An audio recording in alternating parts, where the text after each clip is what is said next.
It's a great conference, and thank you for having me here. Now, the topic really, when I read the topic, what impressed me the most was how the word Terror Inc. actually encapsulates the multinationalization of terrorism, not just in terms of its global footprint, but also in terms of, for example, its marketing strategy, in terms of its franchise model, in terms of its revenue model. And in fact, in our friendly neighborhood country, Pakistan, we also have certain corporate social responsibility, or CSR, with some of these groups actually prancing about like welfare organizations. And then, of course, and last but not the least, they also have an employee benefit scheme, which includes 72 versions and all of that. So, and I think it's and I don't mean to be facetious out here, but they seem to be following what the MNC dictum is, which is think global and act local. And in their specific case, in many of these organizations, their specific case is think afterlife but act this life. So I thought that Terror Inc. is a very, very sexy term, if I might use that word. But it's the second part of combating state and non-state terrorism, which I think is very important, simply because the question in my mind is, can non-state terrorism exist or become as big as it does become without some kind of state terrorism behind it, or behind some kind of state involvement behind it? We have seen the use of terrorism as an instrument of state policy in our own neighborhood, and at least 3 countries out here are victims of that: India, Afghanistan, Bangladesh, to a large extent. So we've seen that happen out here. And what we have seen as a global response to terrorism is really pious statements. We've seen lip service being paid. And we've seen a very consistent kind of an attitude, and we've heard something similar from the incoming Defense Secretary in the US, when they talk about incentivizing a country to behave better, as though they've not been incentivizing it for the last so many years without having anything to show for it. And if nuisance value can be monetized, then I think incentivization isn't the way to go about it. But without much ado, I think we have a cracker of a panel out here, and I would really think that these are people who have suffered, who've studied this issue, who have fought this issue, and including someone who actually cleans up the mess after all the fighting has been done and while the fighting is being done. So I think I'll first ask Boris Michel of the ICRC to start off. He's the guy who cleans up the mess. He's the guy who provides some kind of relief to the victims. He's the guy who actually interacts with the bad guys. And he probably will lend the humanitarian aspect before we go to the other more sordid aspects of this topic. Boris. Indeed. Thank you very much. Thank you very much for welcoming us here and for giving the chance for a humanitarian organization to inject the humanitarian perspective into the debate of today. I think it's very important that everybody here, states and observers, realize that at the center of the debate around terrorism, there are the civilians, and they are the first victims of the phenomenon. So, as a representative of a neutral and impartial humanitarian organization, it is not my role, in fact, to speak on the merits of counterterrorism or the motivation of groups designated as terrorists. As a frontline emergency organization present in more than 80 countries in the world, many of them affected by terrorism, the ICRC is first and foremost concerned by the civilian toll of all forms of violence, including when resulting from acts of terror or from the measures taken to combat it. But don't get me wrong, ladies and gentlemen, the ICRC firmly condemns any acts of terrorism, regardless of the perpetrators. Terrorism negates humanity and the essential principles and objectives of international humanitarian law, the promotion of which is an internationally recognized role of the ICRC. The ICRC also fully recognizes states' concerns and their responsibility to take measures necessary to ensure their security, including against terrorism. Yet, in doing so, the safeguards protecting human life and dignity must be upheld, in particular those enshrined in IHL on human rights law. Before going further, I'd like to address one issue of terminology. There is an increased tendency by states to label as terrorists any non-state armed group involved in the conflict and to consider any acts of violence as criminal, even those lawful under IHL. This raises some issues, as terrorism remains first and foremost a political notion with no universally agreed definition. This tendency puts into question IHL applicability and tends to weaken the protective function of this body of law for civilian populations. IHL applicability is not a question of label, but it's only a question of facts on the ground. This being said, I would like to focus now on three key messages that I would like to share with you and that I hope can guide and assist states in combating lawfully and responsibly this phenomenon of terrorism for the benefits of the victims. The first point is that IHL, International Humanitarian Law, provides an appropriate framework to combat terrorism and a useful guide for the states. First of all, it is important to recall that IHL does not provide a definition of terrorism. However, in situations of armed conflict, it prohibits most acts that are criminalized as terrorist acts in domestic legislation and in international conventions on terrorism. For instance, IHL prohibits direct and deliberate attacks against civilians based on the principle of distinction, which is a cornerstone of this body of law. IHL also is sometimes wrongly described as a body of law hindering the efforts of states to efficiently address threats emanating from non-state armed groups designated as terrorists. That's the case. On the contrary, when applicable, that is, in situation of armed conflict, it remains the balanced body of law that actually permits neutralizing and overcoming an enemy while preserving the standards of humanity in war. Unlike law enforcement rules, IHL, when applicable, allows also the use of lethal force against lawful targets as a first resort based on the principle of military necessity, provided the principles of distinction, proportionality, and precaution are respected. Sorry, it's a bit legalistic, but it's very important for the good understanding of the role and the range that the IHL provides. In addition, there is no impunity for non-state armed groups in armed conflicts. Besides, IHL applicability does not confer any legitimacy on armed groups.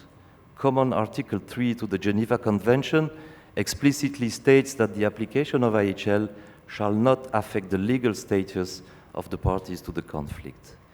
In sum, IHL remains highly relevant to guide states in using force to address their security concerns while respecting a minimum of humanity, therefore avoiding to further exacerbate tensions and grievances, a point on which I shall come back in a couple of minutes. My second point, ladies and gentlemen, is that counterterrorism measures can have unintended impact on humanitarian action to the detriment of the very people affected by terror. One of the unforeseen consequences of labeling armed groups as terrorists is the possible criminalization of impartial humanitarian actors like the ICRC, who need to interact with all armed actors in order to assist and to reach those in need.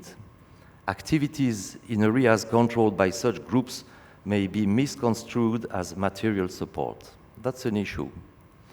This is not new, however. Since 9/11, the ICRC has had to negotiate exemptions in order to continue its mandate and to receive funding from different governments. We now face a new wave of counterterrorism legislation and at the same time increased need to work in areas controlled by entities designated as terrorists.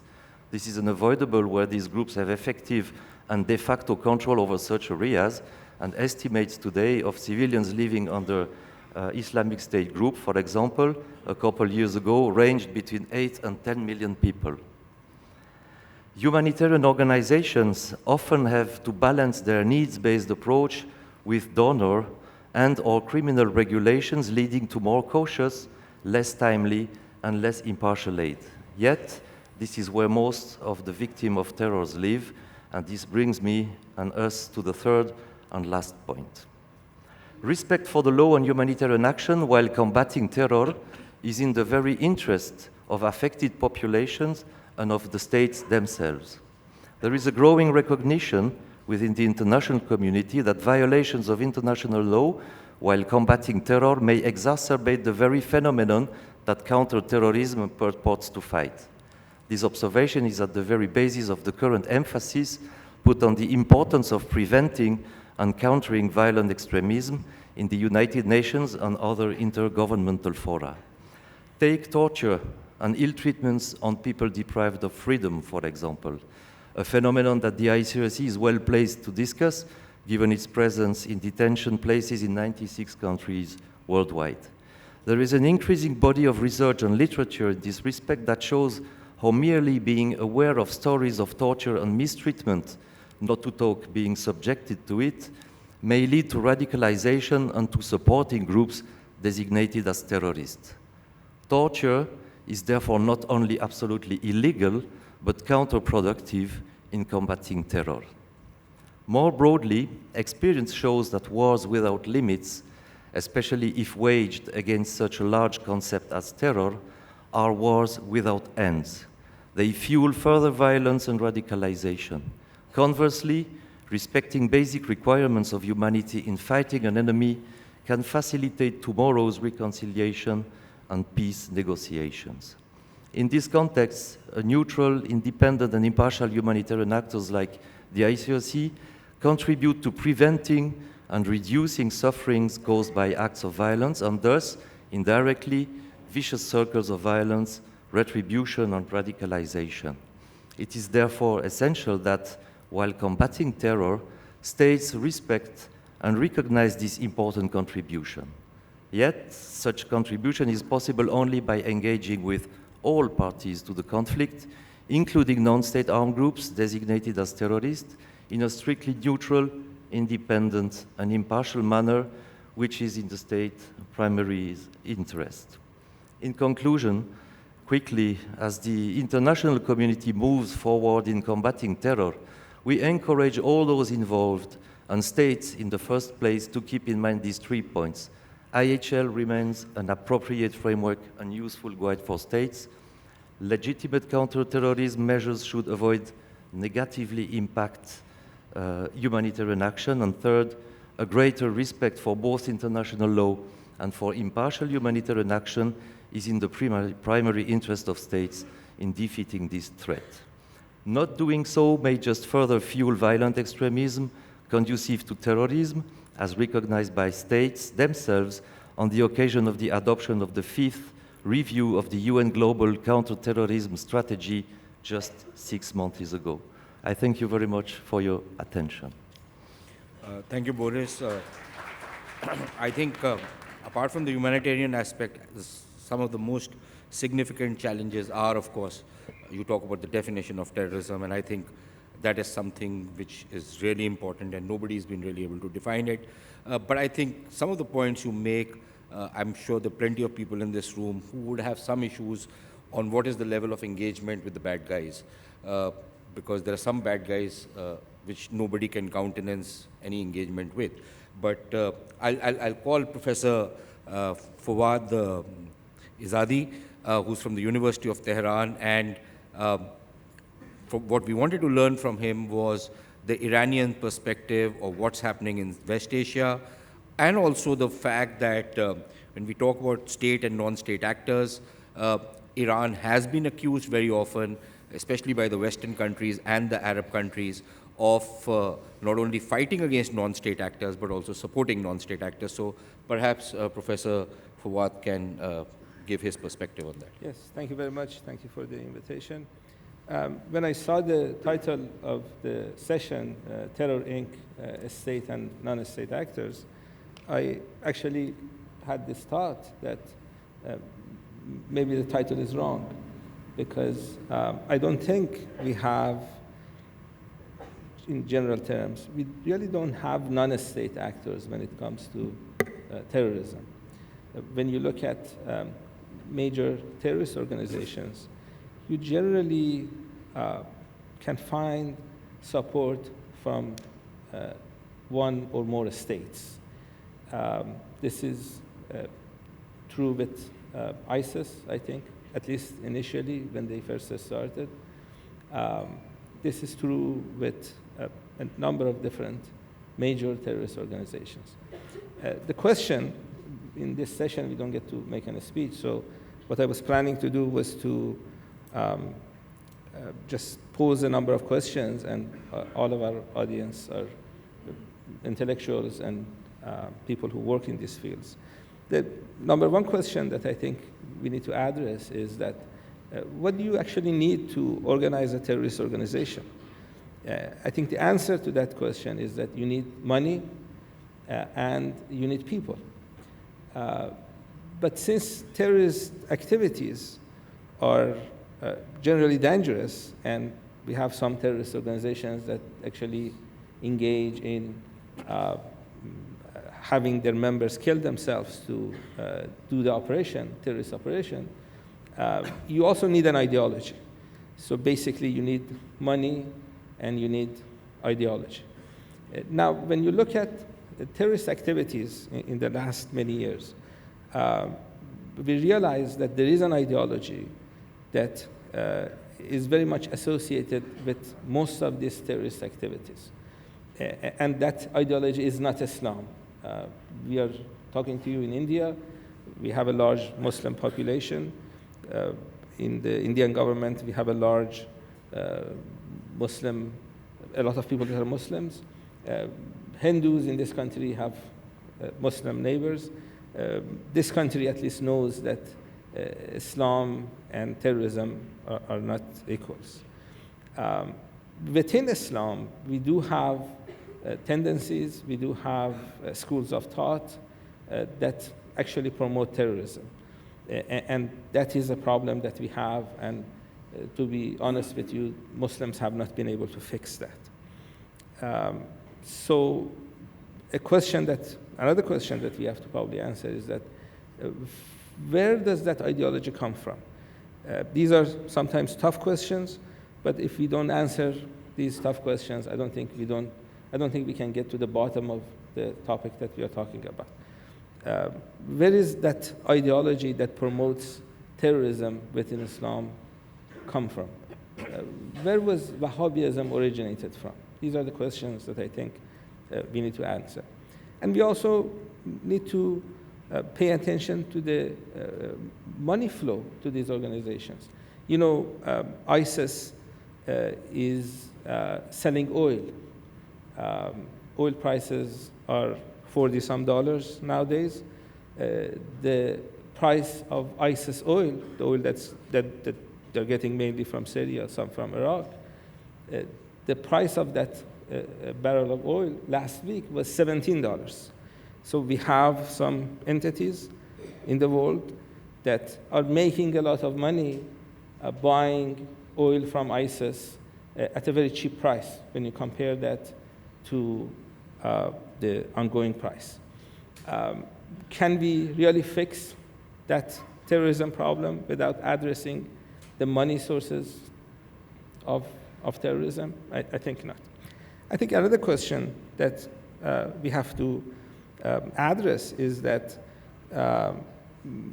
what will happen in the future?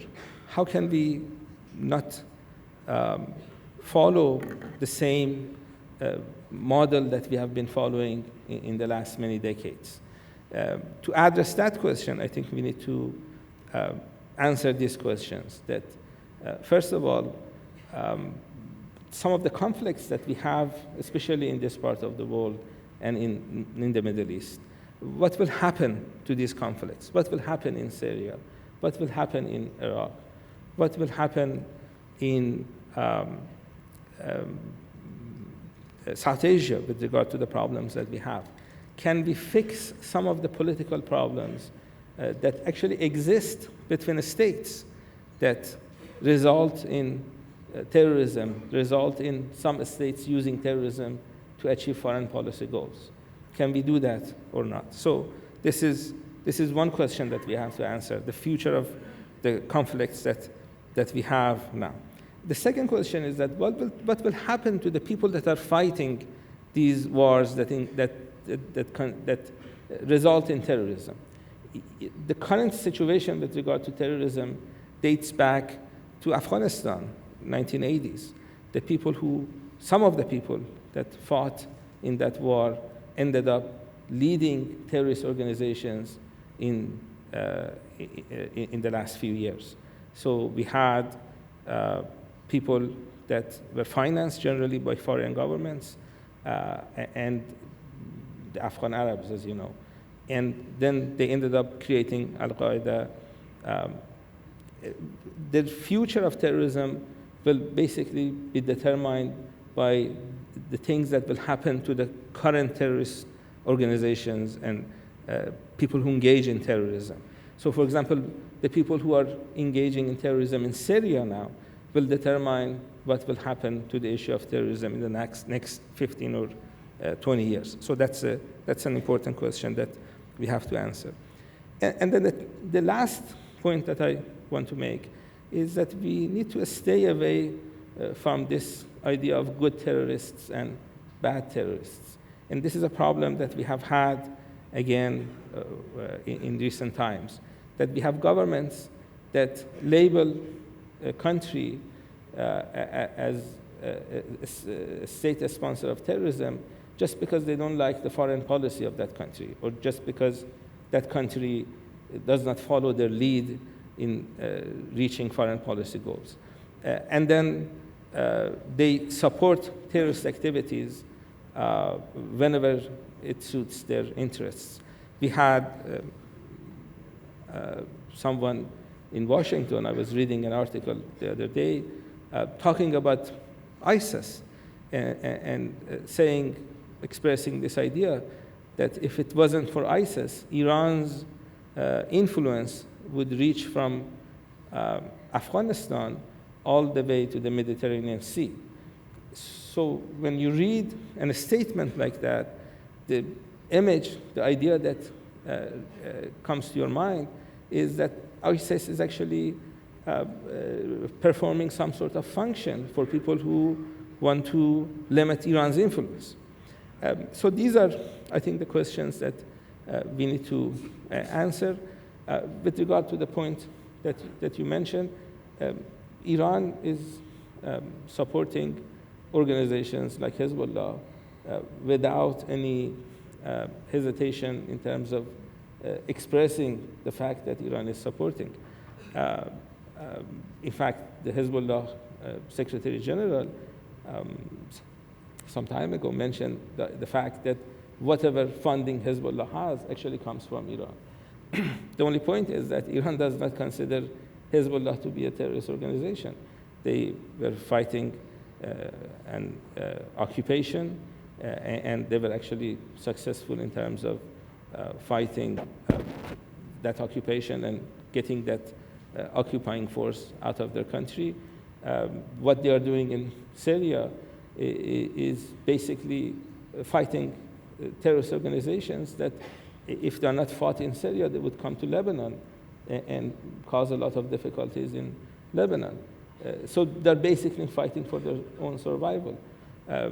We cannot say the same thing about other countries that are engaged in Syria. We have a number of other countries that are fighting in Syria to reach a foreign policy objective. So I hope the questions that I raised would help us understand that we have an agency in terms of terrorism. Terrorism doesn't happen by itself. We have, unfortunately, people in this world that organize this type of activities, finance this type of activities, generally to achieve foreign policy goals.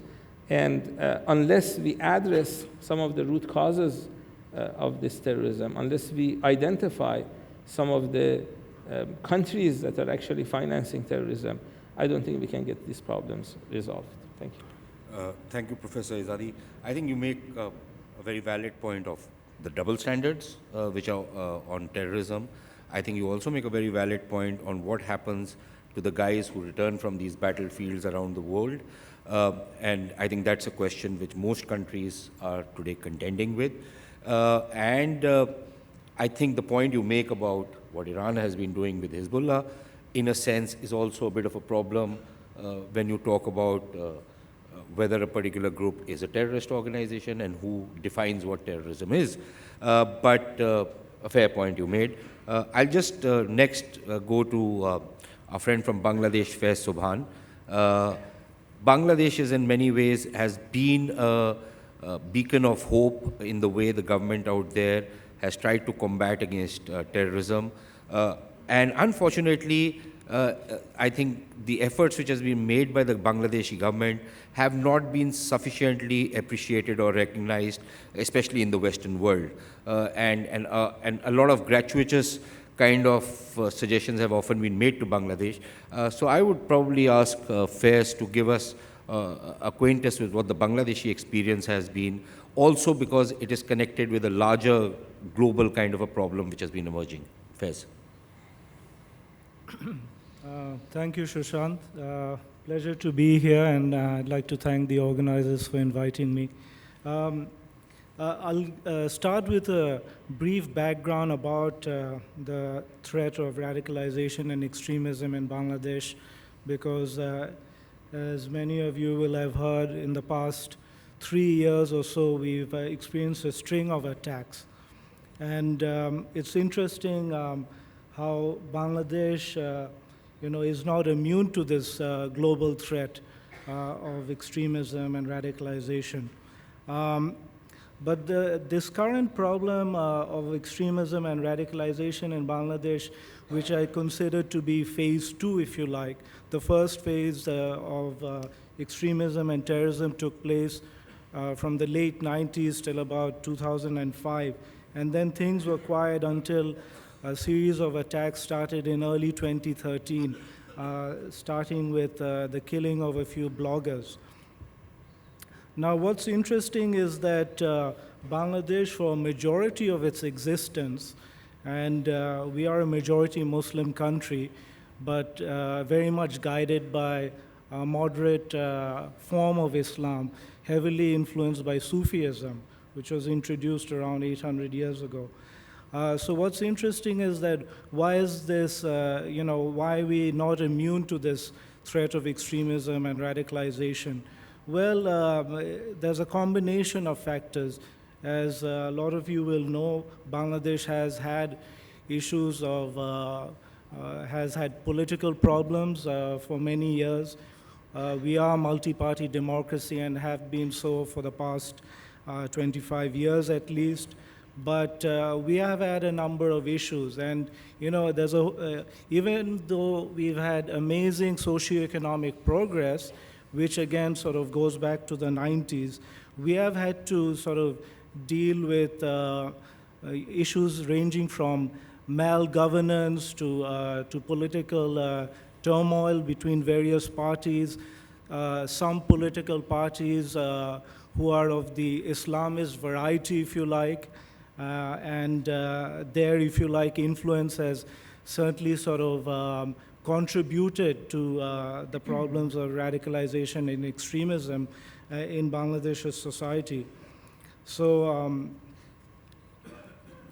the interesting thing regarding the trend in radicalization for the past 5 or 7 years that I've been observing it is that a lot of young men and women, but predominantly from middle and upper middle class families, are being radicalized, which is rather interesting because in the late 90s till 2005, it was largely those from poor economic backgrounds or working class families, and also a lot of them were educated in madrasas. We are land of madrasas. We have thousands of madrasas, both government regulated and unregulated.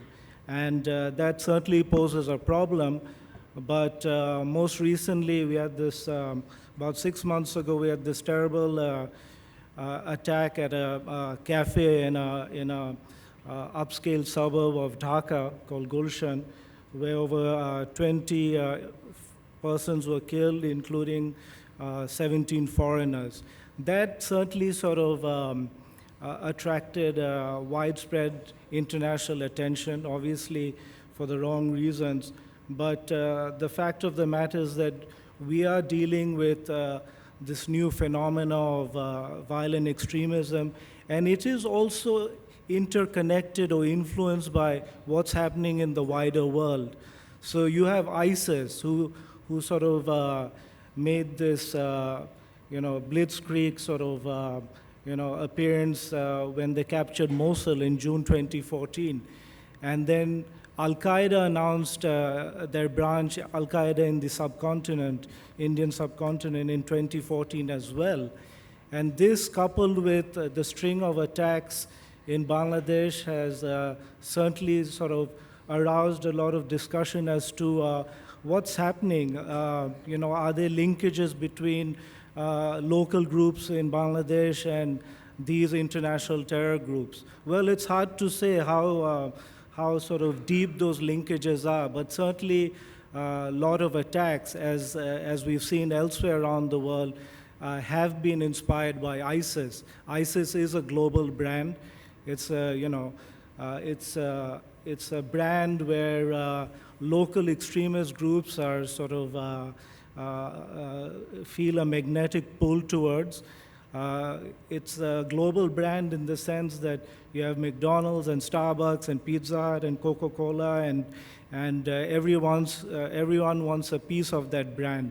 And in a sense, ISIS is like that. I mean, local extremist groups are intoxicated by its ideology, what it stands for, the sort of the sense of power or glory and adventure that it can give, especially to the young.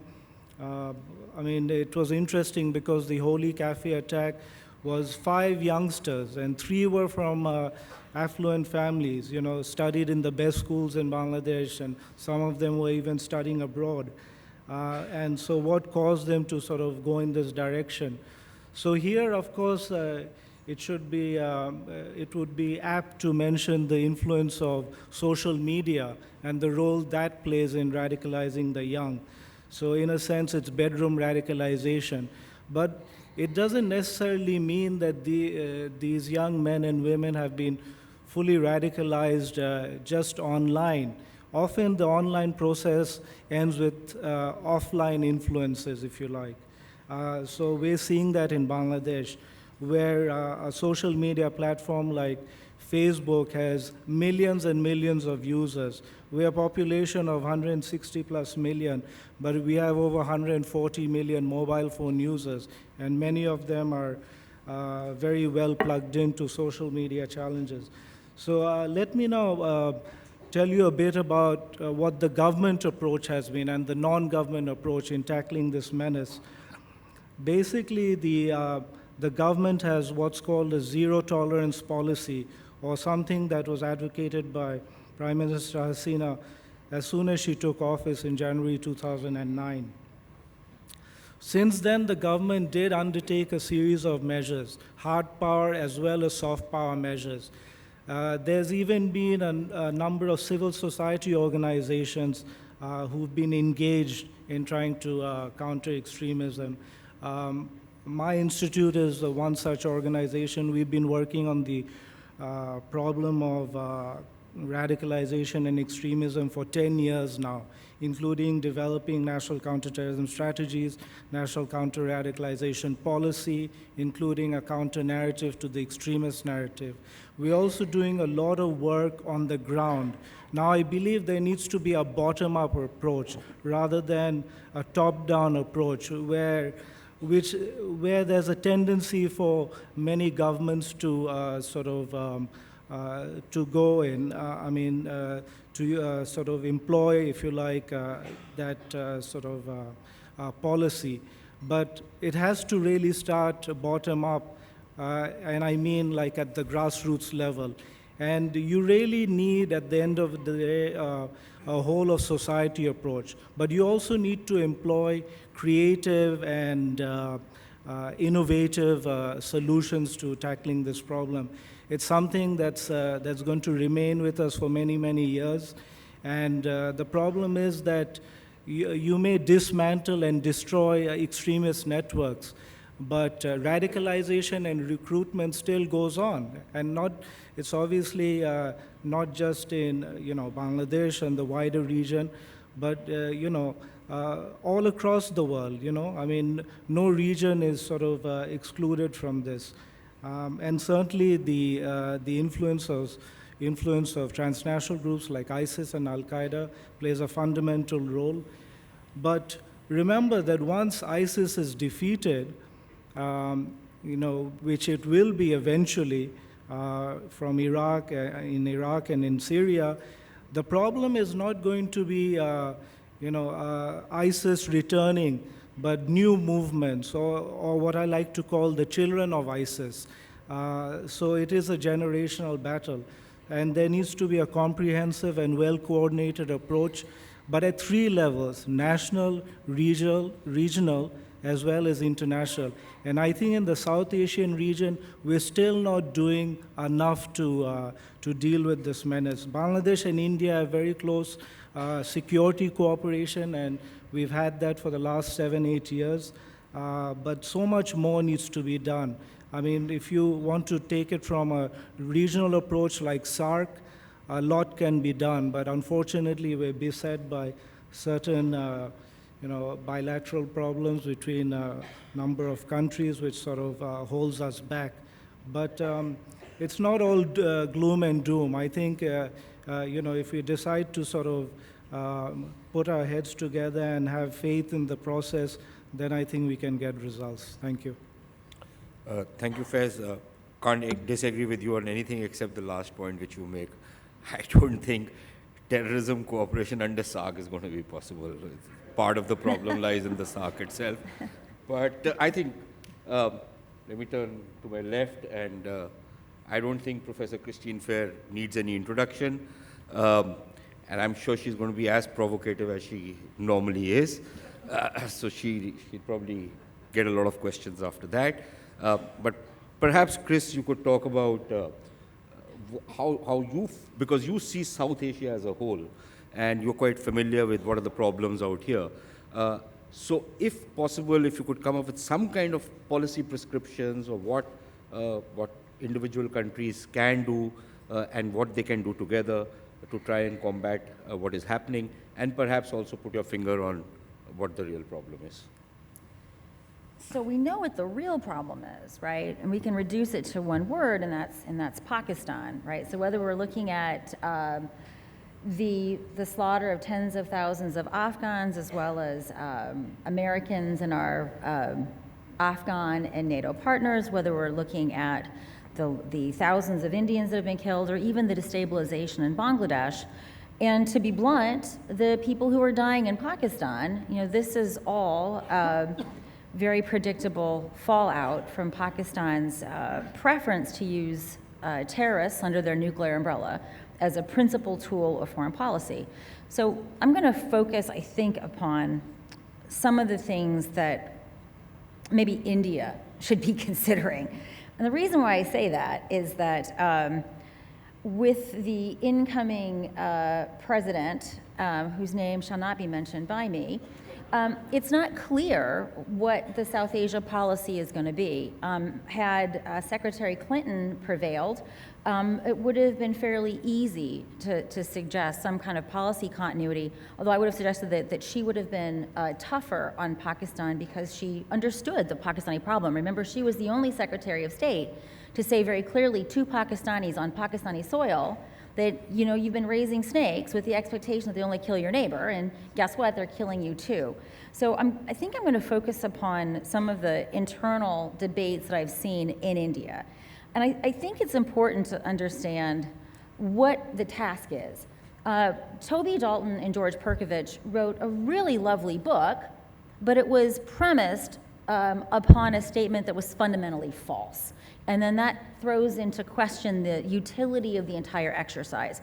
What Dalton and Perkovich argued was that India's task is to compel organizations like Lashkar-e-Taiba to stop attacking India. Now that's a preposterous formulation of the problem. India's real problem is how does it compel the Pakistani state, and in particular the army and the ISI, to stop relying upon terrorism under its nuclear umbrella as a tool of foreign policy. So you can see that the articulations of these problems are really quite different. One will have to ask Dalton and Perkovich why they chose such an exculpatory frame when the real problem is so much more obvious. And the reason why Pakistan does this, I think it's useful to state the obvious. First, and this is the subject of the book that I'm working on right now on Lashkar-e-Taiba, they are really cheap to use. So when you look at the attributes of a Lashkar-e-Taiba activist, in terms of their human capital endowments, they're somewhere between a junior non-commissioned officer and someone that could get into the Pakistani military academy. Yet the average amount of time that they'll spend on the payrolls of Lashkar is about 7 years, right? And the Army, of course, is a womb-to-tomb organization, so you could sort of amortize the cost of what it would cost to pay for a comparable person in uniform. And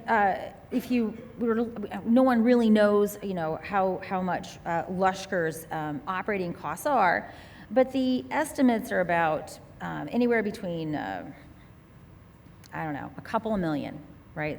The estimates, I don't even think it's reasonable to give a number because they're based upon such hocus pocus math. But let's just say that it's 5 million, right? Pakistan's annual defense budget is 7.4 billion, right? So this is literally a drop in the bucket.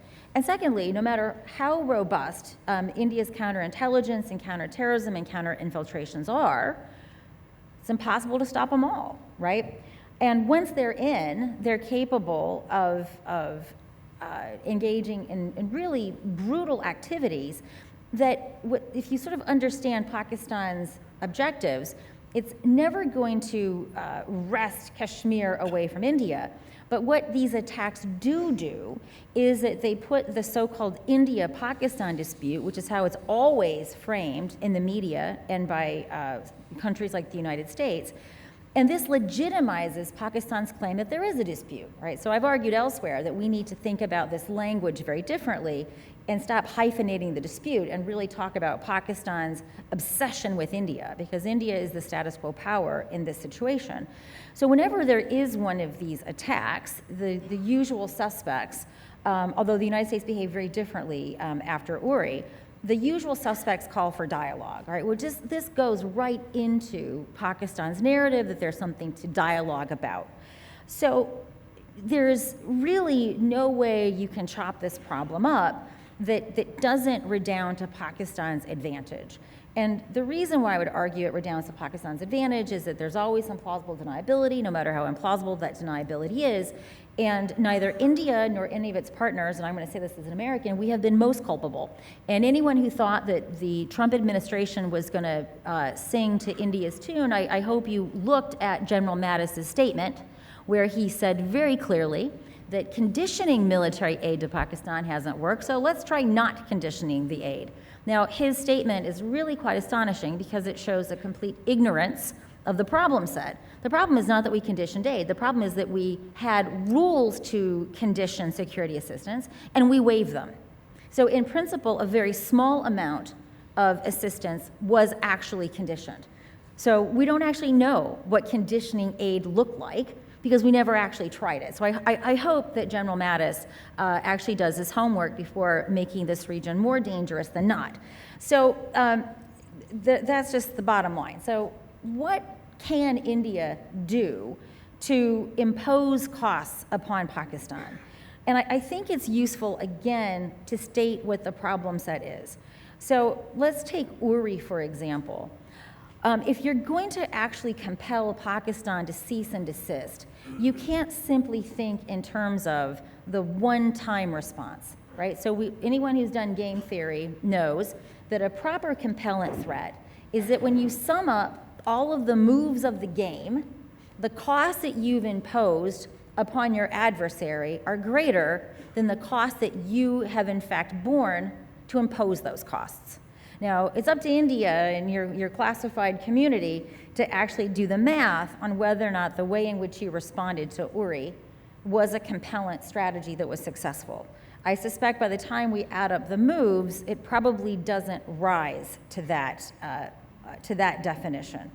So if you look at the suite of options that India has, ranging from military operations other than war all the way to full-scale war, India's options are not terribly appealing. The Perkovich and Dalton book, I think what does a really good job of is sort of going through what are India's numerous impediments to having a full-scale war with Pakistan. And I'm not going to rehearse them here, because even though they disingenuously misframe the problem, I think that their bureaucratic assessment of what India's capabilities are right now, I think are actually fairly spot on, and bravely so.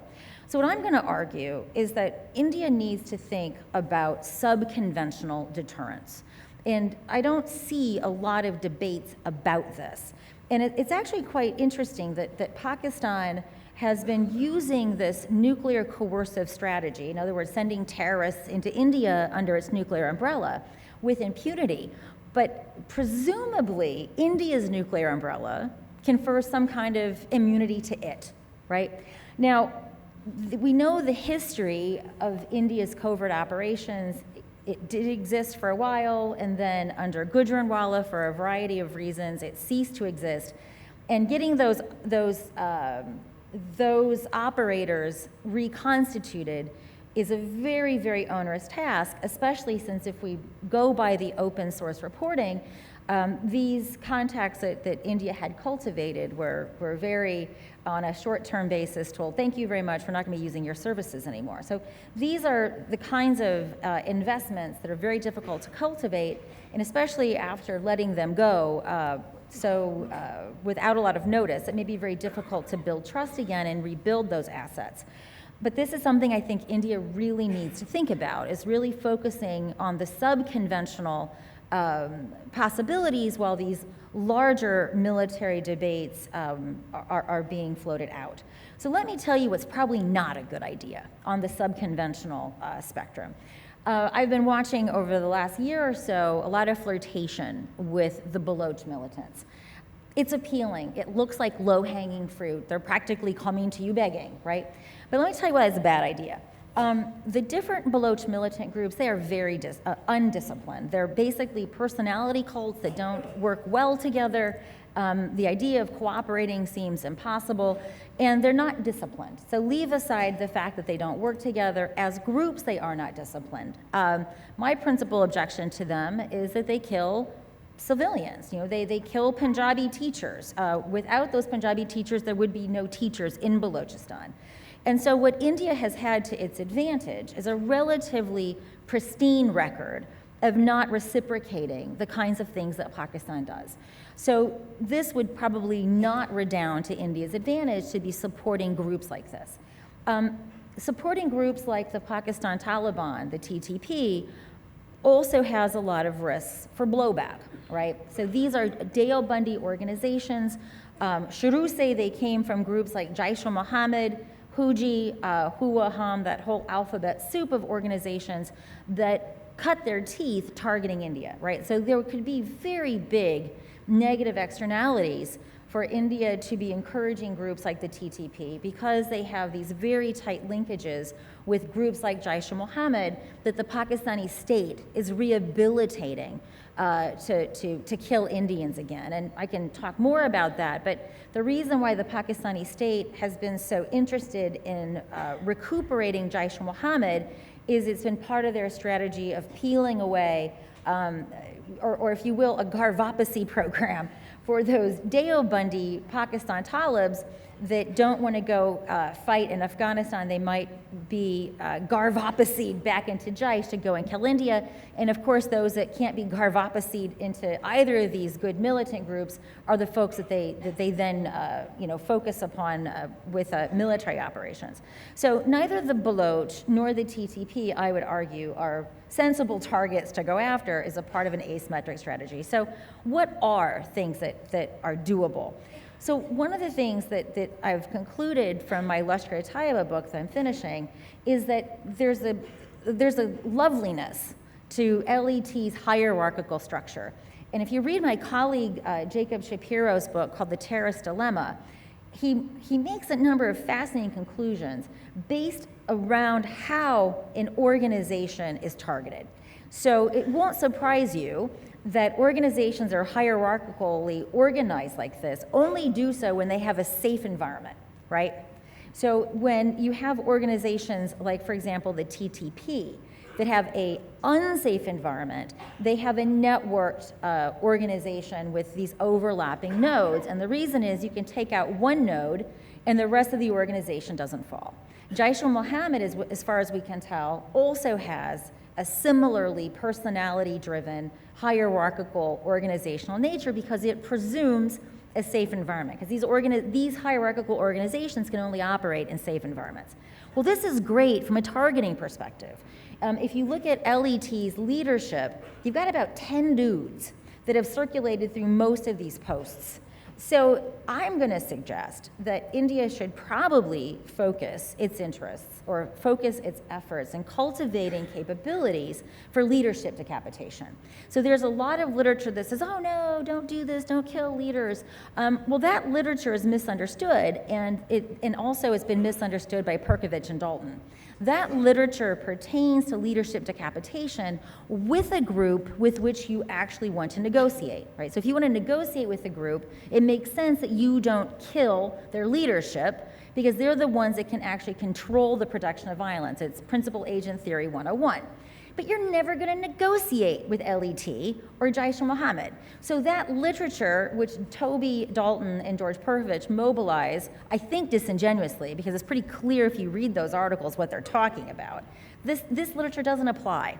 So I've argued in a piece that I've written for ORF and the publication that's available, that these are the kinds of things that India should be focusing on, is how do you develop the capabilities within Pakistan to take out these core leaders. Because in groups like LET and Jaish, you can disable the organization. And what's fascinating is because they operate with such impunity and they take for granted the amenities of the state, they haven't developed any bench depth, right? So one of the things that we've seen with the targeting of Al-Qaeda in the TTP, as you eliminate these mid-level operators, I mean, they're really going to like the dregs of the organization. And as they have to pull in increasingly less competent and ever more duffers into the organization, their ability to be competent really declines. So I'm going to put that out there, that's something that India should be thinking about.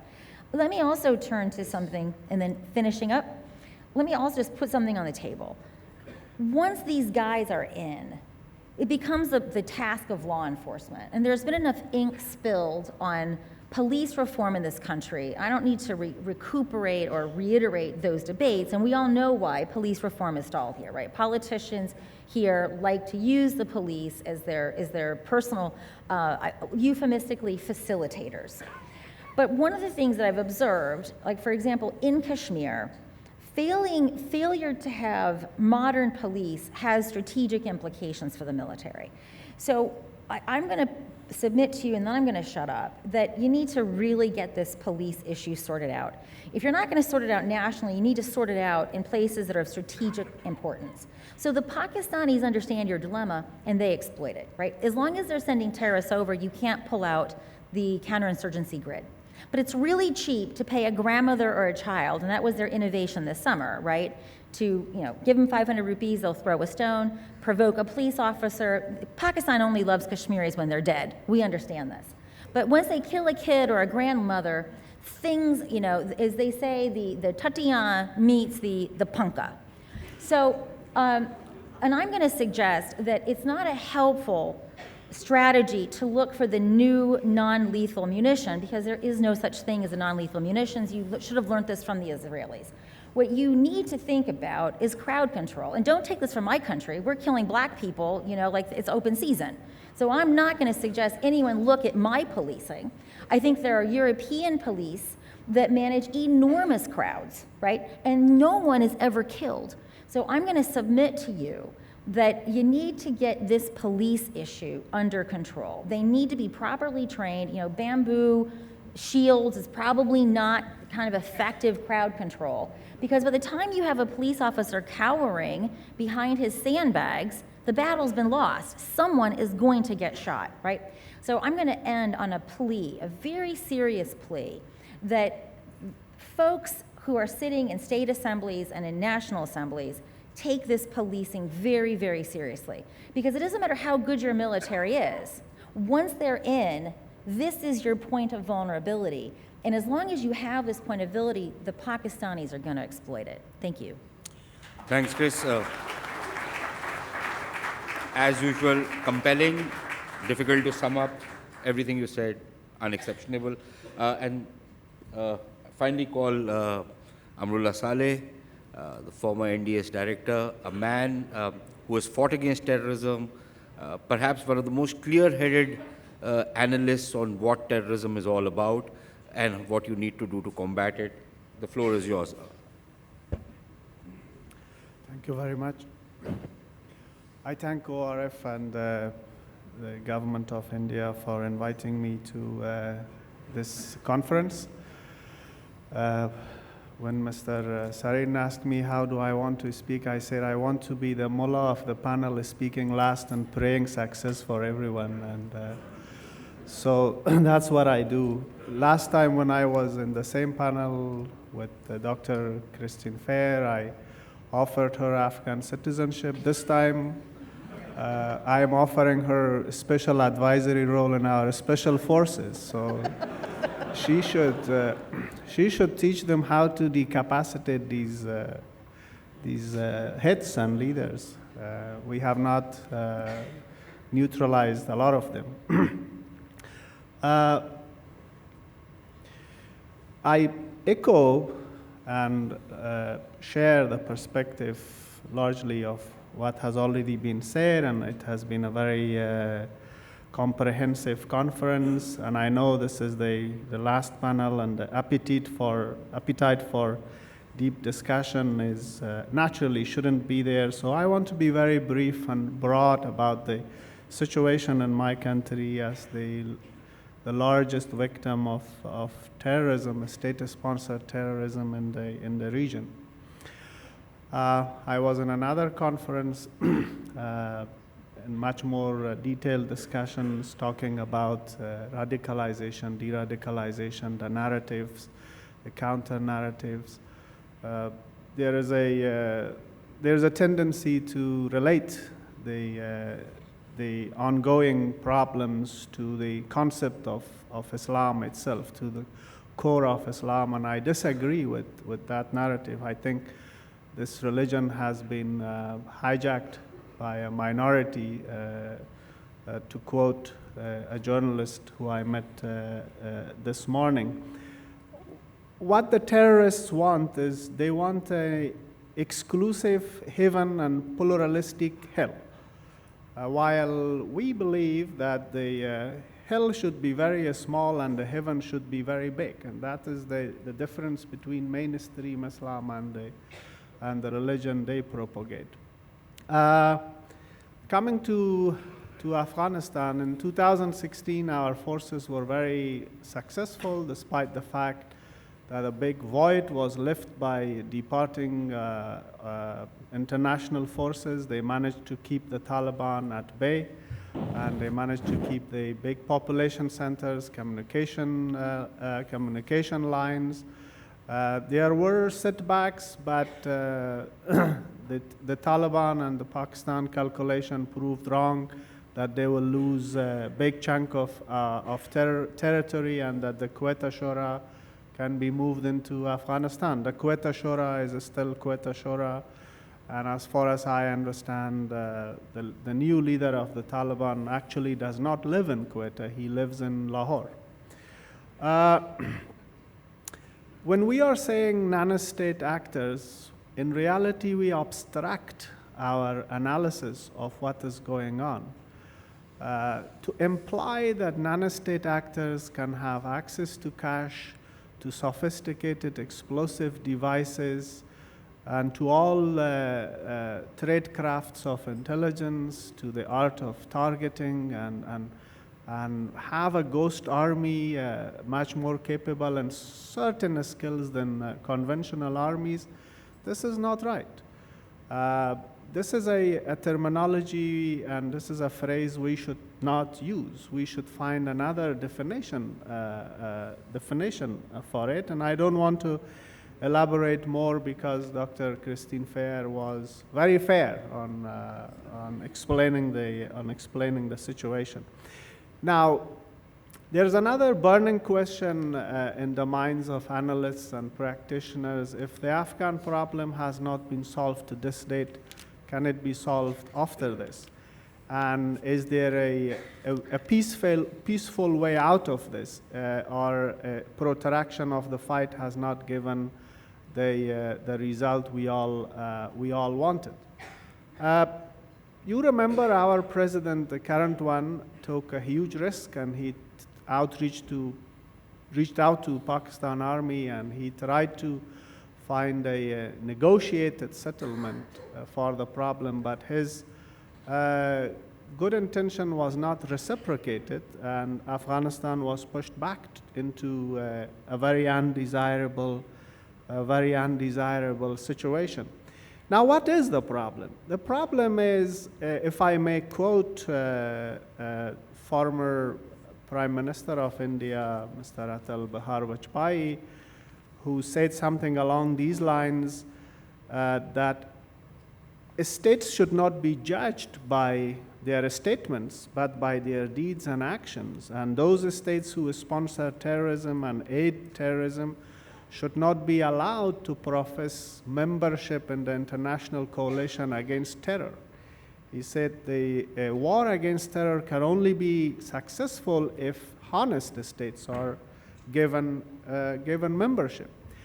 That stands very true, although he said it many years ago, I think immediately after 9/11. We also have the resolution 1373 not implemented at all. If a fracture of the resolution 1373 had been implemented, by now a lot of Pakistani generals should have been at Hague, put on trial for committing crimes against humanity. I'm not saying this just it's a spicy statement. Last year we lost nearly 20,000 Afghans, only 8 foreigners. The fight that they term jihad and they say we are killing the infidels and non-believers is completely wrong. They are killing children, women, passengers traveling from one province to another province. They are bombing mosques. That is the reality. So those who have perpetuated, those who are behind the killing of thousands and thousands of civilians, they have committed crimes against humanity.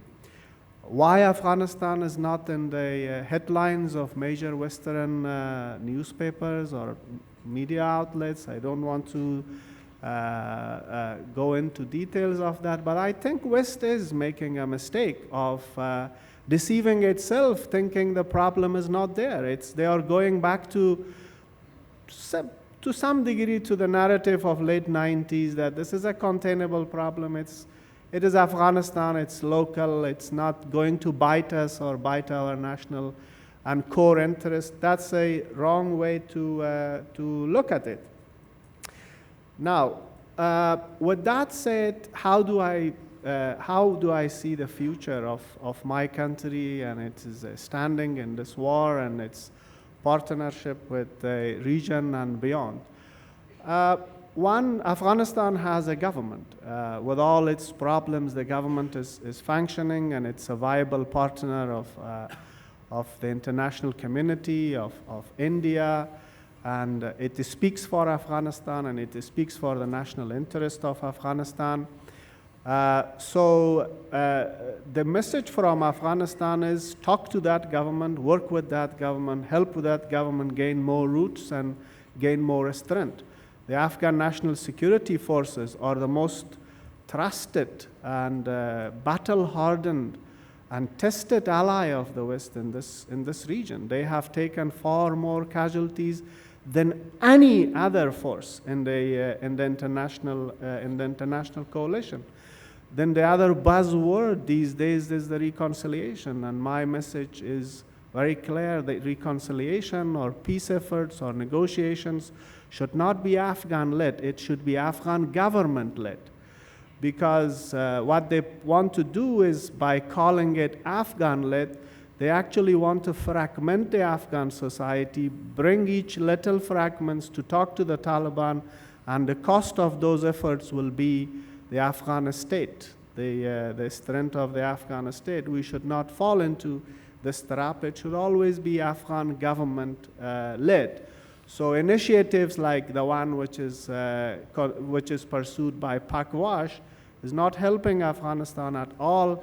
It is weakening the very entity which has been created after so much sacrifice of blood and treasure, and that is the Afghan government. Will we go back to the 90s, or some people say, will Afghanistan become another Syria? Absolutely not. The judgment about Afghanistan is based on bad news, and a lot of times the good news does not make it to the headlines. Afghanistan is a much different country than the 90s. It has an army, it has a police force, it has an intelligence force. Look, do they fail from time to time? Absolutely. Think of it this way. What if there were 3,000 Pathankot attacks in India? You will have a lot of problems. That's what we are dealing in our country. Not one Pathankot, but 10,000 Pathankot-style attacks on our in our FOBs and on our army outposts here and there. And my message to India is doing a lot in Afghanistan. India has gained enormous space in the hearts and minds of the Afghan people by doing good work, investing in education, civil service, and roads, and energy, and urban development, and everything good. But as India is rising and it is pursuing the noble path of partnership, India should do more with Afghanistan, because we as Afghans and you as Indians, we have a common threat, we face common enemy, we are being bitten by the same snake. Why I disagree with the notion that there is a neighbor who is training snakes and we keep warning them not to do. They do it because they have an interest to sell snake venom, and there are buyers for this. That brings me to the conclusion of my talk, is our humble advice to the upcoming U.S. administration is that the policy of giving aid, giving incentives to de-link Pakistan army from insurgents and from non-state actors has not worked. It is time they should have a very critical look at that policy and find the flaws in it, and do not repeat something which has not worked. It has clearly not worked. United States, we and the rest of the world, the good thing is we are not operating in the void and absence of intelligence and information. The good thing today is there is massive awareness, and there is understanding where the enemy is and who the enemy is. What is lacking is a strong will to go to the real problem. And it is time we break this stalemate and we do not satisfy ourselves with this bloody status quo, both bloody for us and for our allies, and do something differently.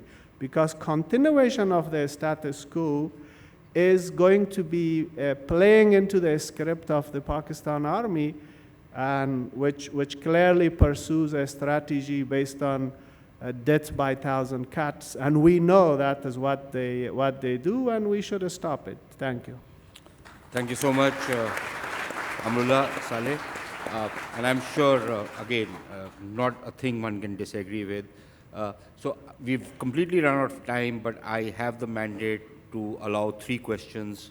So if there is anybody, somebody needs to come up to the mic and can ask the questions. And if there's nobody, then we can go and the...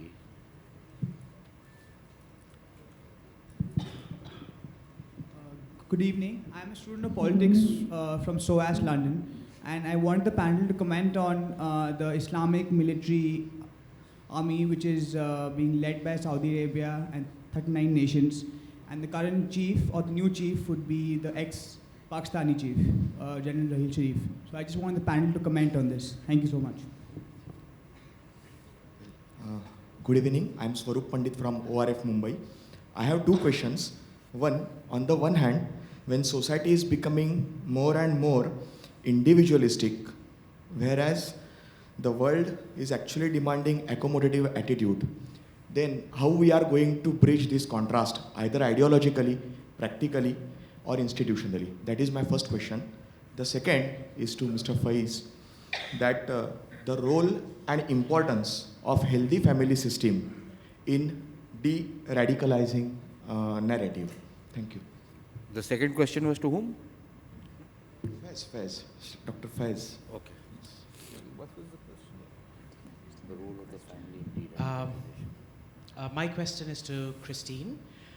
Chris, you gave the example of how decapitation pushes up less competent people up the ladder. You have the example of Hassan Nasrallah, who came up because of an Israeli decapitation strike, who turned out to be far more venomous than his predecessor was, and much, much more successful. What guarantee do we have, if we decapitate, that we don't actually push up a much more venomous, vicious, and more successful brand of leadership? And I'll give the last question. Thank you very much. My name is Patrick Kugela. I'm from Polish Institute of International Affairs. It is certainly true that this is very hard to win the war on terror, to tackle this issue. But yesterday we've heard that there is one positive example in Sri Lanka, that there was the only war on terror that was definitely won. So this statement is obviously contested, especially in the West. So I'm not going to ask the panelists do they agree with this statement, but I would like to draw this other South Asian example into the discussion and ask you what kind of lessons can we draw from war against Tamil Tigers in Sri Lanka in terms of effectiveness, of legality, of productivity, and accuracy and proportionality. Thank you. Okay, so I think... can I ask one question? No, I'm sorry. We're completely out of time. Just answering these questions will probably take. Boris, can you answer the last one on what has happened in Sri Lanka and the effectiveness? Professor Saab, you have a question to you, and perhaps you can answer the one on the military alliance. No, not the decapitation. Military. Oh, yeah. A military alliance, maybe Amrullah would like to answer on military alliance. So, please, Boris. Thank you. On Sri Lanka, what we observe and that we can be happy about is that it is very rare that there is an end to a conflict, and Sri Lanka is one of those conflicts which has seen an end recently. For us as ICRC, it is important to continue the work because, as you know, during the conflict you have a lot of situation that requires from us to continue the work, namely in detention activities. All people who have been detained in the past in relation to the conflict, we continue to monitor them until either they are released or until necessary. And second, we work a lot on the issue of missing persons, people who have disappeared during the conflict. Before, it's very important that we support the government in their efforts to find solutions and to provide answers to to the families of those who are missing.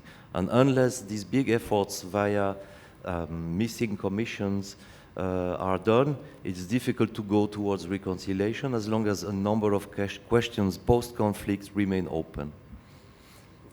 Yes, what the Saudi government did with that project needs some explanation. It's not an Islamic army what they are doing.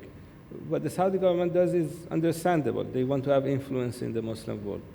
But they are going at it in a wrong way. They have a lot of money. We have a lot of poverty in the Muslim world. They could just have a Marshall Fund of their own, like the Americans did with Europe. Spend their petrodollars on helping poor Muslims get to a better situation.